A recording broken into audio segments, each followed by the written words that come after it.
कि कहा गया है कि जिंदगी की तपिश को सहन कीजिए। जी हाँ दोस्तों, जिंदगी की तपिश को सहन कीजिए क्योंकि अक्सर वे पौधे मुरझा जाते हैं जिनकी परवरिश छाया में होती है। नमस्कार दोस्तों, स्वागत है आप सभी का आपके अपने इस YouTube चैनल मोबाइल पर स्कूल में। दोस्तों मैं आज आपके 6 अंक बिल्कुल पक्के कराने वाला हूं अगर आप इस वीडियो को अंत तक देख लेते हैं। जी हाँ दोस्तों, इस वीडियो में हम बात करेंगे कक्षा 10 हिंदी व्याकरण के अंतर्गत, जो कि आपका आता है काव्य सौंदर्य के तत्व, और इसके अंतर्गत आपके होते हैं रस, छंद और अलंकार, यानी तीनों क्या है दो दो अंकों के लिए पूछे जाते हैं। और इस वीडियो में आपको ऐसी रामबाण ट्रिक बताने वाला हूं, अगर जितने भी आपको इस वीडियो में बताए जाते हैं आप मात्र उतने ही तैयार कर लेते हैं तो 6 अंक आपके कोई नहीं काट सकता। और जैसा कि आप सभी जानते हैं कि जो भी स्टूडेंट मोबाइल पर स्कूल से पढ़ाई कर रहे हैं उन सभी का टारगेट जो है वो 95% का है। तो मैंने यहां पर बताया कि मात्र ये पढ़ें। जी हाँ दोस्तों, जो मैं आपको इस वीडियो में बताऊंगा मात्र आपको यही पढ़ लेना है और 6 अंक आपके बिल्कुल पक्के हो जाएंगे। तो चलिए देखते हैं सबसे पहले रस क्या होता है, तो आपको थोड़ा सा पढ़ लेना है। और रस के अंतर्गत आपके जो बोर्ड एग्जाम में आएंगे, ठीक है, तो वो कौन कौन से हैं, तो आपको मात्र रस में 2 ही रस पढ़ना है। तो चलिए पहला देखते हैं हास्य रस। तो हास्य रस की पहले परिभाषा पढ़ते हैं और उसका हम उदाहरण भी देखने वाले हैं। काफी सिंपल उदाहरण मैंने आपके लिए लिखे हैं, ठीक है। तो उन्हें आप अगर तैयार कर लेते हो तो आपके 6 अंक बिल्कुल बोर्ड एग्जाम में पक्के हैं, ठीक है। चलिए देखते हैं हास्य रस क्या होता है। हास्य रस देखिए, किसी व्यक्ति की अनोखी आकृति, अनोखे ढंग, मतलब कि कोई व्यक्ति है उसकी कुछ ऐसी आकृति हो जिसे देखकर हमें हंसी आए, ठीक है। तो सिंपल सा है कि किसी व्यक्ति की अनोखी आकृति, अनोखे ढंग की वेशभूषा, विचित्र प्रकार की चेष्टाएं देखकर हृदय में जो हर्ष जागृत होता है, जो उल्लास, खुशी जो मिलती है, वही क्या है, हास्य कहलाता है। और हास्य क्या है दोस्तों, इसका स्थायी भाव है। तो जब यही हास्य विभाव, अनुभाव, संचारी भाव से पुष्ट हो जाता है तो क्या कहलाता है, हास्य रस बन जाता है या हास्य रस कहलाता है। दोस्तों एक बात ध्यान दीजिएगा, जो हास्य रस है इनके दोस्तों चाहे मतलब कोई भी रस हो, स्थायी भाव आपको जरूर तैयार करना है। जैसे कि हास्य का हो गया हास्य, करुण का हो गया शोक, इस टाइप से जो स्थायी भाव होते हैं उन्हें आपको तैयार करना है। तो देखिए यहां पर इसकी परिभाषा हो गई कि किसी व्यक्ति की अनोखी आकृति, कोई आकृति है तो मतलब उसकी आकृति, वेशभूषा देखकर, उसकी चेष्टाएं, जो भी वो मतलब प्रक्रिया कर रहा है उसको देखकर अगर हमें हंसी आ जाती है तो वही क्या है, हास्य बन जाता है। और यही जब हास्य है विभाव, अनुभाव और संचारी भाव से पुष्ट हो जाता है तो क्या होता है, हास्य रस का रूप धारण कर लेता है, यानी हास्य रस बन जाता है। तो ये हो गई आपकी परिभाषा, आपको कुछ नहीं करना, सिंपल से इसे लिख देना है और इसके बाद आप उदाहरण लिखेंगे।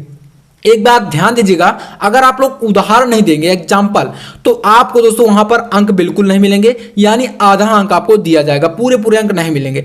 तो देखिए हमने उदाहरण एक अच्छा सेलेक्ट किया है। उदाहरण है प्रति सुने उगसही अकुसाही देखी दशा हरिगन मुस्काही। मतलब दोस्तों ये उदाहरण उस टाइप का है, उस समय का है जब दोस्तों नारद जी जो है उनको बंदर का रूप दे दिया गया था, ठीक है, और वो खुद को बहुत सुंदर समझ रहे थे। तो देखिए प्रति सुन उगसही अकुसाही और देखी दशा हरिगन मुस्काही, मतलब जो देवता लोग थे वहां पर तो वो उन्हें देख कर हंस रहे थे उनके ऊपर, ठीक है। मतलब कि अगर आप लोग समझे, खुद से एग्जांपल एक बार मानिए, आप समझे कि मैं बहुत सुंदर हूं, बट दोस्तों क्या होता है, कुछ लोग आपको देखकर हंसे, आपको मजाक उड़ाएं, तो वहां पर दोस्तों उन्हें मतलब क्या होता है, हास्य होता है। मतलब कि यहां पर उनकी आकृति देखिए नारद भगवान की, वहां पर क्या है, आकृति थोड़ा सा बंदर का रूप था, लेकिन वो समझ रहे थे कि मैं बहुत सुंदर हूं, तो उनके ऊपर क्या है, हंसी आ रही थी। तो यही क्या है, हास्य रस का उदाहरण है और काफी सिंपल है, 2 लाइन है, आप इसे तैयार कर सकते हैं। तो चलिए देखते हैं नेक्स्ट, दूसरा जो रस है वो है आपका करुण रस। और आपको रस के अंतर्गत दोस्तों 2 ही तैयार करने हैं, हास्य रस, करुण रस। आप इतना क्लास 10th में तैयार कर लेते हैं तो समझ लीजिए आपके अंक पक्के हैं दोस्तों। तो चलिए इसका हम देखते हैं परिभाषा किस टाइप से, देखिए तो परिभाषा में है कि प्रिय व्यक्ति, मतलब कि कोई आपका प्यारा व्यक्ति हो, मतलब कि आपका कोई करीबी। तो देखिए प्रिय व्यक्ति के पीड़ित, मतलब उसके परेशान होने पर या गत होने पर या चले जाने पर, ठीक है, पर कष्ट या वैभव आदि के नष्ट होने पर हृदय में जो शोक उत्पन्न होता है, ठीक है, शोक मतलब दुख। तो ये क्या है, स्थायी भाव इसका, करुण रस का, शोक उत्पन्न होता है और यही विभाव, अनुभाव और संचारी भाव से पुष्ट होकर करुण रस की उत्पत्ति करता है। कितना सिंपल परिभाषा आपके लिए लिखा है, ठीक है। आप इतना ही लिख देंगे तो आपको पूरे अंक मिलेंगे। तो यहां पर है प्रिय व्यक्ति के पीड़ित या गत होने पर, वैभव आदि के नष्ट होने पर जो हृदय में शोक उत्पन्न होता है, वही क्या है, विभाव, अनुभाव और संचारी भाव से जब पुष्ट हो जाता है तो करुण रस की वहां पर उत्पत्ति होती है या करुण रस कहलाता है। अब बात करें इसके उदाहरण की, देखिए उदाहरण भी काफी सिंपल है। हे खरग मृग हे मधुकर श्रेणी तुम देखी सीता मृग नैनी। मतलब जब भगवान राम जब सीता जी का हरण हुआ था तो वहां पर जो वन में भगवान राम पूछ रहे थे पशु पक्षियों से, मतलब वहां पर पूछ रहे थे कि हे खग मृग मधुकर श्रेणी और तुम देखी सीता मृग नैनी, क्या तुमने सीता को देखा है, मतलब ये सब पूछ रहे थे। तो वहां पर क्या है, शोक कर रहे थे। तो अर्थात क्या है, करुण रस का एक उदाहरण है।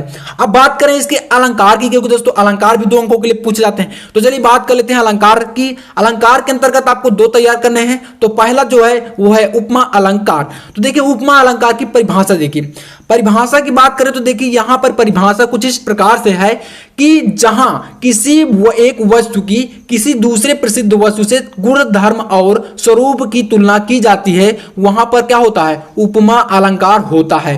ठीक है, मतलब कि जहां पर कोई वस्तु है और उस वस्तु की किसी दूसरे प्रसिद्ध वस्तु से तुलना की जाए तो क्या होता है, वहां पर उपमा अलंकार होता है।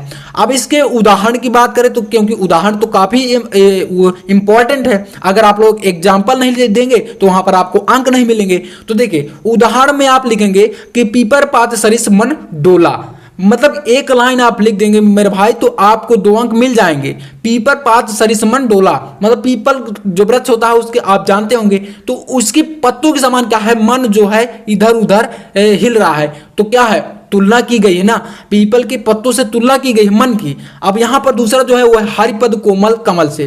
ठीक है, हरिपद कोमल कमल से, मतलब कि यहां पर जो भगवान के चरण हैं उनकी जो मतलब कि तुलना की गई है वो कमल की पंखुड़ियों से की गई है। ठीक है, कमल का जो पुष्प होता है वहां पर जो ये हरिपद है मतलब कि कोमल है, जो भगवान के चरण वो किसके समान है, कमल के समान है, पंखुड़ियों के समान है। तो वहां पर यहां पर भी क्या तुलना की गई किसी प्रसिद्ध वस्तु से। तो यहां पर आप समझ सकते हैं कि उपमा दी गई है, मतलब उपमा अलंकार है ये। अब देखिए बात करते हैं दूसरा अलंकार की, जो कि है आपका उत्प्रेक्षा अलंकार। ठीक है, इसकी परिभाषा देखिए आप, यहां है जहां उपमेय में उपमान की संभावना की जाए। ठीक है, मतलब उपमेय में उपमान की संभावना व्यक्त की जाए, जैसे कि वहां पर होता है उत्प्रेक्षा अलंकार। और इसमें एक पहचान होती है, ये होती है कि इनमें मनु मानो जनु जानो मनहु जनहु आदि वाचक शब्द बीच में आते हैं। तो आपको अगर एग्जाम्पल ही दे दिया जाए तो आप उसे समझ सकते हैं कि ये उत्प्रेक्षा अलंकार का मतलब उदाहरण है। जैसे कि हमने एक उदाहरण लिया कि सोहत ओढ़े पीत पटु श्याम सलोने गात मनो नीलमणि शैल पर आतप प्रयोग प्रकाश। तो यहाँ पर मानव शब्द आया। ठीक है, मनु मानव जनु जानो मनहु जनहु इस प्रकार के वाचक शब्द आते हैं तो आप समझ सकते हैं। ठीक है, तो आपको ये एग्जांपल तैयार कर लेना, सोहत ओढ़े पीत पटु श्याम सलोने गात मानव नीलमणि शैल पर आतप प्रयोग प्रकाश। तो दोस्तों मैं आशा करता हूं कि आपको अलंकार भी समझ में आ गए होंगे। अब बात करें अगर छंद की, क्योंकि दोस्तों आपके 2-2 अंकों के तीनों पूछे जाते हैं। तो आपने पढ़ लिया रस, पढ़ लिए अलंकार, पढ़ लिए, अब पढ़ते हैं छंद। तो देखिए छंद क्या है, यहां पर आपको तैयार करना है एक सोरठा।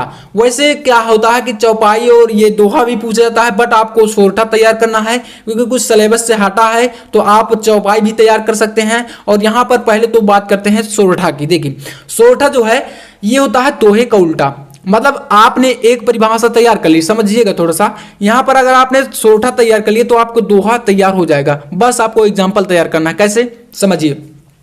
तो कहा गया कि ये दोहे का उल्टा होता है, जैसे कि मतलब दोहा है उसका जस्ट ये अपोजिट होता है। इसके प्रथम एवं तृतीय चरण में 11-11 मात्राएं तथा द्वितीय एवं चतुर्थ में 13-13 मात्राएं होती हैं। कहने का मतलब देखिए दोहा में अगर प्रथम और तृतीय चरण में 13-13 मात्राएं होंगी तो यहां पर क्या है 11-11 मात्राएं हैं। और वहीं द्वितीय और चतुर्थ चरण में दोहे में 11-11 मात्राएं होंगी, जबकि सोरठा में क्या है 13-13 मात्राएं, मतलब जस्ट अपोजिट होते हैं। तो इस प्रकार से आप परिभाषा को तैयार कर सकते हैं। इसका यहां पर अगर बात करें सोरठा की, तो देखिए सोरठा का आपका एक एग्जाम्पल हमने लिया है।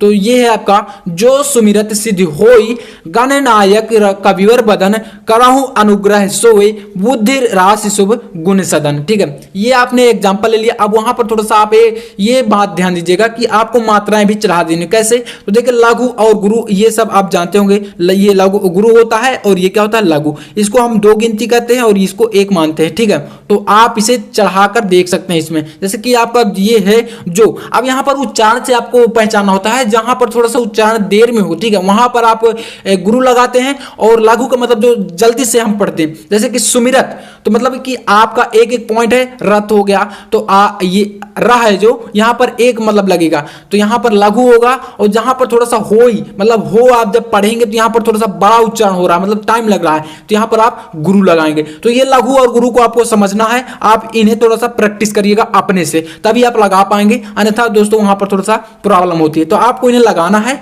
और आप लगा देंगे अच्छे से तो ये आपको पूरे पूरे अंक मिल जाएंगे। तो लघु गुरु आपको पहचानना है।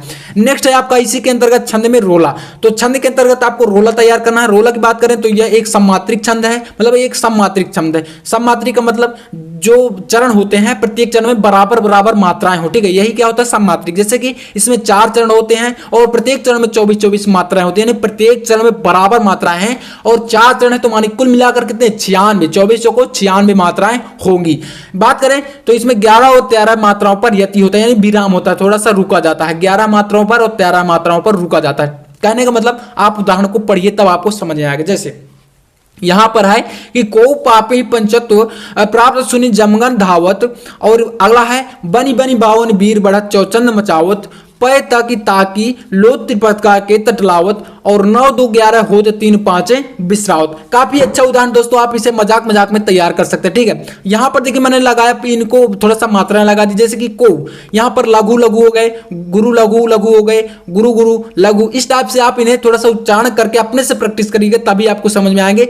तो आप मतलब जैसे पढ़ेंगे यहां पर, जैसे हम पढ़ें पापी, तो यहां पर जैसे पा पढ़ते हैं तो क्या होता है थोड़ा सा टाइम लगता है, पा मतलब कि बड़ा समय लगता है थोड़ा सा, और पी मतलब तो जल्दी पढ़ लेते हैं, तो हमने यहाँ पर लघु लगा दिया, यहाँ पर गुरु लगा दिया, तो इस टाइप से होता है। अब इनकी मात्राओं को आप गिन लीजिएगा तो आपकी 24 मात्राएं एक लाइन में हो जाएंगी। इसी टाइप से दूसरी लाइन में भी 24, तीसरे में भी 24, चौथी में भी 24, अर्थात 96 मात्राएं होती हैं कुल। और यहाँ पर जैसे रुकने की बात की गई कि 11 और 13 मात्राओं पर यति होता है, तो आप गिनिएगा थोड़ा सा, जहां पर 13 हो जाए या 11 हो जाए वहां पर आप पढ़ेंगे कि को पापी पंचत्व, इतना पढ़ेंगे तो यहां पर आप थोड़ा सा रुकेंगे। फिर क्या होता है प्राप्त सुनी जमगन धावत, मतलब कि थोड़ा सा विराम है यति का मतलब, ठीक है। तो इस टाइप से होता है रोला और आपका सोरठा। तो आशा उम्मीद है कि आपको वीडियो अच्छा लगा होगा, और वीडियो अच्छा लगे तो लाइक कर दीजिएगा और चैनल पर नया सब्सक्राइब जरूर कर लीजिएगा। और आपको इसका फ्री में पीडीएफ नोट्स चाहिए तो आप हमारे टेलीग्राम चैनल मोबाइल पर स्कूल से प्राप्त कर सकते हैं, लिंक डिस्क्रिप्शन में है। चलिए मिलते हैं नेक्स्ट वीडियो में, तब तक के लिए जय हिंद, वंदे मातरम।